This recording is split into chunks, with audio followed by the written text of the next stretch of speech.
All right, the drink we're about to make is called Rory O'More. We're going to put some ice and water in a shot or in a martini glass. Let that sit while we're making our drink.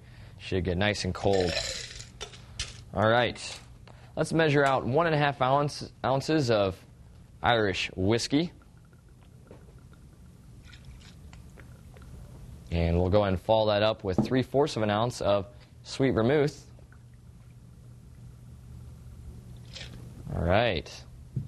And 1 dash of orange bitters. Now, go ahead and shake it up. Get it nice and cold. Get everything mixed together. And we'll go ahead and pour that out. So if you're looking for a nice cocktail to enjoy on St. Patrick's Day, then order a Rory O'More.